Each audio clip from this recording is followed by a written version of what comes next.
This is a reading of a short chapter from the book Exceptional Ideas About Humanity.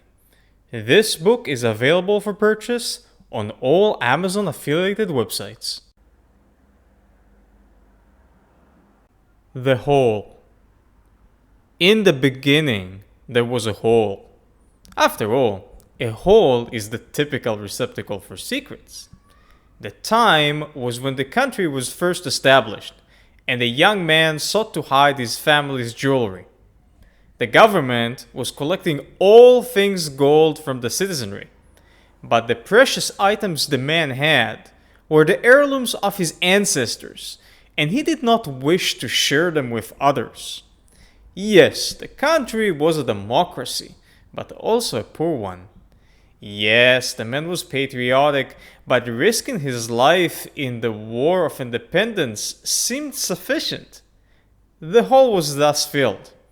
As commonly happens in life, morality and justice are as murky as the wet soil with which the hole was covered. The man sadly died from illness a few years later, when his son was but a boy. Necessity bent the arm of nostalgia, and so the jewelry from the hole was sold, and the family bought and built a business with the money they had earned from that transaction. Over the years, the business flourished, became a nationwide monopoly, and the family enriched itself beyond measure.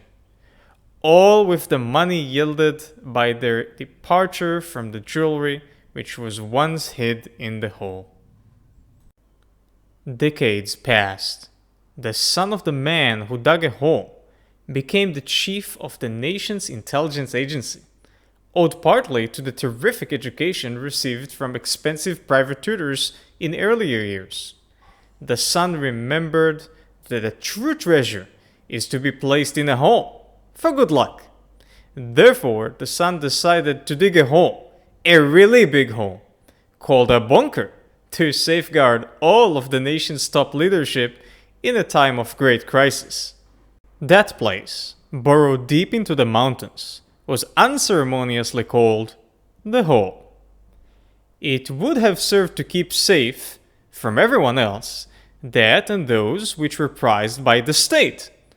In honor of his father, the son placed a small picture of him near the entrance, for his deed was the original inspiration and enabling force behind the initiative. To have a hole dedicated for the few, supposedly so that they could rescue the many, is ethically dubious. But as commonly happens in life, morality and justice are as murky as the wet soil with which the hole was covered. A few more decades passed. In the era of the grandson of the man who once hid his jewelry, the hole has long since expanded to become an entire city. Initially, a single room was added for the storage of documents from the Bureau of Statistics. Then, a large cavity was shaped to have a formal dining hall. The swimming pool, school, cinema, theater, and finally, the zoo. These all came later.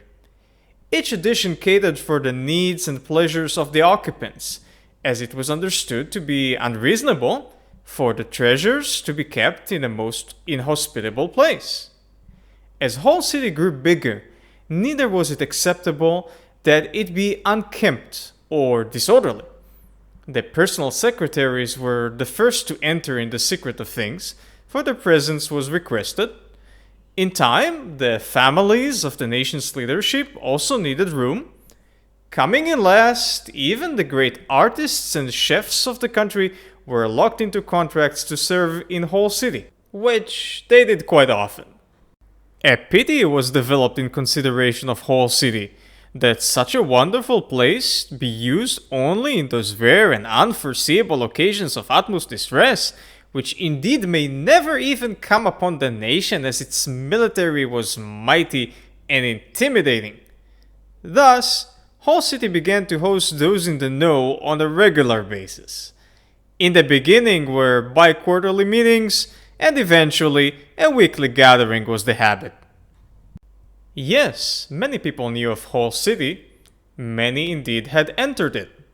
A few thousand people, was it not?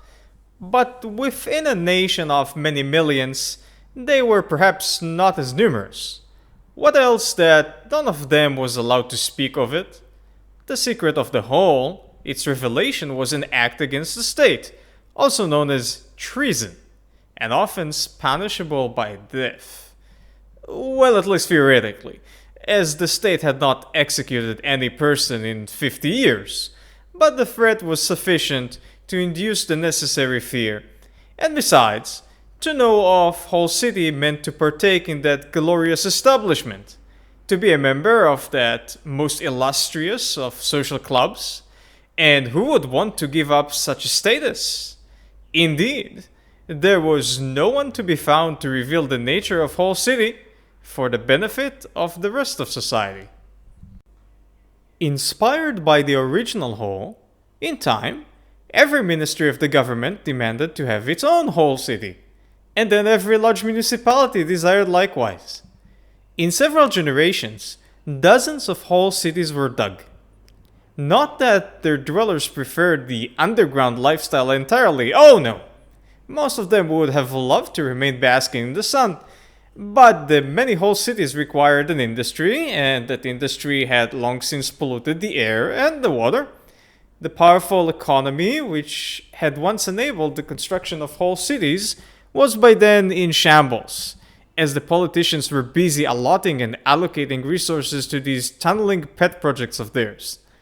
Quite literally, the resources of the land were excavated, processed above ground, and then reinstated beneath the earth, until not much else could be used. Even the food now had to be grown where once not even the roots would reach. Finally, the ordinary citizenry had almost perished, and the people of whole cities who were born and died in such places had entirely forgotten about the existence of the surface. When a handful of them occasionally traveled up every few months, the journey was treated as if they had been visiting another planet, a novelty for the brave and foolish. A large portrait, the breadth and width of several people, hung at the center of every whole city. It always looked the same. A man in his 30s, rugged and farmerly, with bright eyes and a big smile, leaning over in his backyard, bearing golden objects. His name was long ago forgotten, but the people knew that he was the forefather of their underground city-states. He was thus nicknamed Grandpa Digger. Every year, on Digging Day, each child would take a small object of affection, go to one of the deepest caverns, and bury it there, without telling anyone where he or she had put it. That the children were educated from youth of the importance of keeping secrets from others was once questionable, though by then a tradition. But as commonly happens in life, morality and justice are as murky as the wet soil with which the holes were covered. This was a reading of a short chapter from the book Exceptional Ideas About Humanity, available on all Amazon affiliated websites.